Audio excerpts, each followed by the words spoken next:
kufa lakini sitakufa tena. Haleluya. Mungu kwa kweli.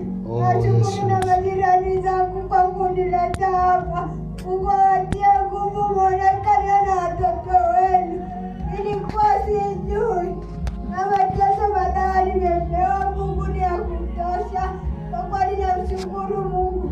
Naamini kwamba sitameza tena dawa, mimi mzima mpaka sasa hivi. Amen. Mungu aliyoniletea mitizi hapa, namshukuru na Mungu kunifunika mvua. Nilikuwa napita, nilikuwa naenda kufa, lakini sitakufa tena, naenda kupaka